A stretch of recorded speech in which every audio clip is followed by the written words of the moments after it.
আবারও জানবো ভোটের সবশেষ প্রস্তুতির খবর, যাচ্ছি সহকর্মী ইমদাদুল হকের কাছে। ইমদাদ, আমাদের সহকর্মীদের মাধ্যমে জানাবেন যে ভোটের যে সরঞ্জামাদি আছে সেটি প্রতিটি কেন্দ্রে কেন্দ্রে পৌঁছানোর অগ্রগতি কতদূর, নিরাপত্তা ব্যবস্থা কতদূর? জি, আমরা এর আগে রাজধানীতে নিরাপত্তা প্রস্তুতি এবং ভোটের প্রস্তুতি সম্পর্কে আমাদের সহকর্মীরা জানাচ্ছিলেন। এই মুহূর্তে আমরা বাংলাদেশের প্রত্যন্ত এলাকায় যারা রয়েছেন আমাদের সহকর্মীরা, তাদের কাছে আমরা যেতে চাই। সেখানে আসলে নির্বাচনী প্রচারণা তো বন্ধ, নির্বাচনী যে প্রস্তুতি সেটা আসলে কেমন হচ্ছে এবং আইন শৃঙ্খলা পরিস্থিতি কেমন রয়েছে সেটি আমরা জানানোর চেষ্টা করব।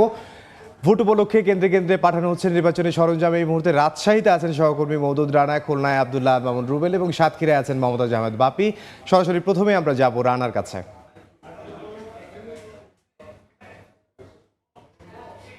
ভোটাররা তাদের যে রায়, যে উপকরণগুলোর মাধ্যমে প্রদান করবেন সেই উপকরণ অর্থাৎ ব্যালট, স্বচ্ছ ব্যালট বাক্স, অমোছনীয় কালি, সিল, এসব উপকরণগুলো প্রস্তুত করা হচ্ছে কেন্দ্র এবং যে ভোট কক্ষগুলো রয়েছে সেগুলোর জন্য।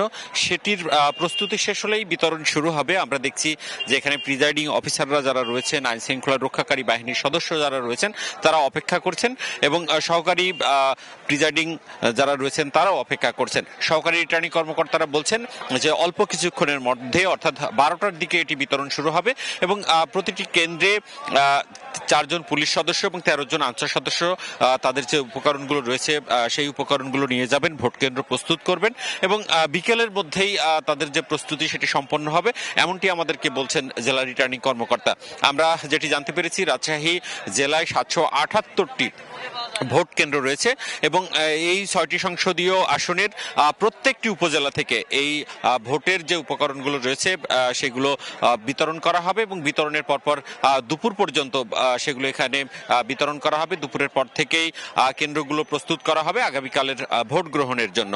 রাজশাহীর যে 778টি ভোট কেন্দ্র রয়েছে এর মধ্যে 493টি ঝুঁকিপূর্ণ কেন্দ্র এবং বেশিরভাগ ঝুঁকিপূর্ণ কেন্দ্রগুলো কিন্তু রয়েছে চর এলাকায়। চর এলাকার যে উপকরণগুলো রয়েছে সেগুলো আসলে আগে নিয়ে যাওয়া হবে এবং তার জন্য যে পিকআপ রয়েছে, ছোট ছোট যে ভুটভুটি গাড়িগুলো রয়েছে, ট্রাক রয়েছে, সেগুলো প্রস্তুত করা হয়েছে।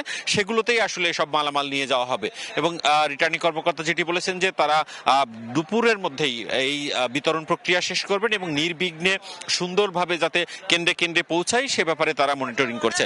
আপনাকে জানিয়ে রাখি যে এই যে প্রত্যেকটি কেন্দ্র সেখানে 4 জন করে পুলিশ সদস্য, 13 জন আনসার সদস্য থাকবেন এবং রাজশাহীতে মোট 17,000-এর মতো আইন শৃঙ্খলা রক্ষাকারী বাহিনীর সদস্য থাকবেন। এর মধ্যে সবচেয়ে বেশি সদস্য থাকবেন আনসার, সেই সংখ্যাটি 10,000-এর মতো এবং এখানে 1,100-এর মতো সেনা সদস্য থাকবেন এবং একই সাথে র্যাব, বিজিবি তারা নিয়োজিত রয়েছেন এবং তারা এখন টহল করছেন এবং কিছুক্ষণের মধ্যেই তারা কেন্দ্রে যাবেন। আমরা এখন ভোটের যে উপকরণ সেটি বিতরণের খবর জানবো খুলনা থেকে। সেখানে রয়েছেন আমার সহকর্মী আব্দুল আল মামুন রুবেল। ত্রয়োদশ জাতীয় সংসদ নির্বাচনের ভোট গ্রহণের এখন কিন্তু একেবারে শেষ মুহূর্তের প্রস্তুতি। কেন্দ্রে কেন্দ্রে নির্বাচনী সামগ্রী পৌঁছানোর জন্য বা নির্বাচনী সামগ্রী কিন্তু এখন খুলনা সার্কিট হাউস ময়দান থেকে দেয়া হচ্ছে। এর মধ্যে এই প্রক্রিয়া কিন্তু শুরু হয়েছে। এখান থেকে আসলে আমরা দেখেছি খুলনা 2 আসন অর্থাৎ খুলনা মহানগরের একটি গুরুত্বপূর্ণ আসন।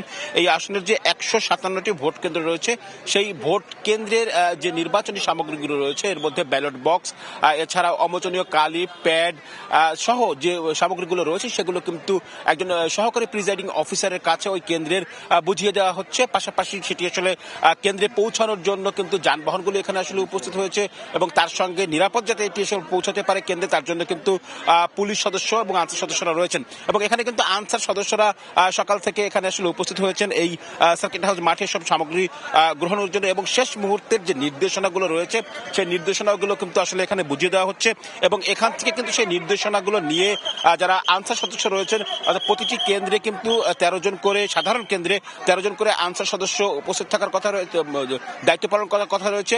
পাশাপাশি যে অন্যান্য যে গুরুত্বপূর্ণ বা ঝুঁকিপূর্ণ আসন রয়েছে সেখানে কিন্তু এই সংখ্যা আরো বাড়বে। সেখানে আসলে তাদের কি ধরনের দায়িত্ব পালন করতে হবে তার সর্বশেষ নির্দেশনা কিন্তু এখান থেকে এই সার্কিট হাউস মাঠ থেকে এখন এই যে নির্বাচনী সামগ্রী দেওয়া হচ্ছে সেই জায়গা কিন্তু আসলে তাদেরকে বুঝিয়ে দেওয়া হচ্ছে। যারা আসলে নেতৃত্ব পর্যায়ে রয়েছেন বা আনসারের দায়িত্বে রয়েছেন তারা কিন্তু আসলে এটি আসলে বুঝিয়ে দিচ্ছেন। এবং এর মধ্যে কিন্তু যে সামগ্রীগুলো দেওয়া হবে সেগুলো কিন্তু জেলা রিটার্নিং কর্মকর্তা বা জেলা প্রশাসক তিনি কিন্তু নিজ হাতে এটি আনুষ্ঠানিকভাবে দেওয়া শুরু করেছেন বা শুরু করছেন। এবং এইটা নিয়ে আসলে বলা যায় যে সবকিছু মিলিয়ে এখানে কিন্তু একদম নির্বাচনের যে প্রস্তুতি সেটি কিন্তু একদম একেবারে নির্বাচনী আবহ তৈরি হয়েছে। তো আমার কাছে এই ছিল খুলনা থেকে নির্বাচনের নির্বাচনের প্রস্তুতি সবশেষ খবর। আমরা একটু যাব সাতক্ষীরায়, সেখানকার খবর জানাবেন সহকর্মী মমতাজ আহমেদ বাপি। আমি এখন আছি সাতক্ষীরার সদর উপজেলা পরিষদের সহকারী রিটার্নিং অফিসারের কার্যালয়ে। এই সহকারী রিটার্নিং অফিসারের কার্যালয় থেকে 140টি কেন্দ্রে প্রিজাইডিং অফিসাররা তাদের স্ব কেন্দ্রের জন্য ব্যালট বাক্স সহ ব্যালট ও সরঞ্জামাদি গ্রহণ করছেন এবং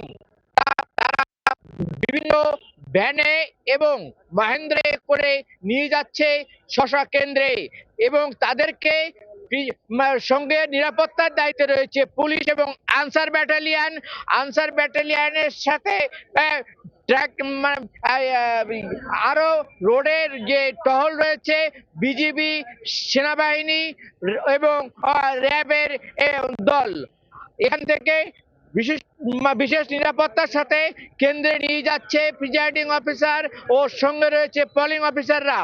তারা আজকে সারা রাত তারা এই ভোট বাক্স এবং ভোটের ব্যালট নজরদারিতে রাখবে। কাল সকাল 7:30 থেকে ভোট গ্রহণ শুরু হবে। ভোট গ্রহণ এর ব্যাপারে সকল প্রস্তুতি সম্পন্ন বলে জানিয়েছে সাতক্ষীরা রিটার্নিং অফিসার আফরোজা আক্তার আমাদেরকে জানিয়েছে সেনাবাহিনী, র্যাব, বিজিবি সহ আমরা সকল প্রস্তুতি সম্পন্ন করেছি নিরাপত্তার সাথে উৎসবমুখর পরিবেশে। ত্রয়োদশ সংসদ নির্বাচনের এই আসনের নির্বাচন অনুষ্ঠিত হবে। সকল প্রস্তুতি সম্পন্ন এবং সকল কেন্দ্রই সিসি ক্যামেরার আওতায় নিয়ে আসা হয়েছে বলে জানিয়েছে রিটার্নিং অফিসার। এই ছিল সাতক্ষীরার নির্বাচনের আগের দিনের সর্বশেষ। আমাদের সহকর্মীরা যোগ দিয়েছিলেন সাতক্ষীরা থেকে মমতাজ আহমেদ বাপ্পি, এবং এর আগে আমাদের সঙ্গে যোগ দিয়েছিলেন খুলনা থেকে আব্দুল আল মামুন রুবেল, এবং তার আগে রাজশাহী থেকে যোগ দিয়েছিলেন মওদুদ রানা।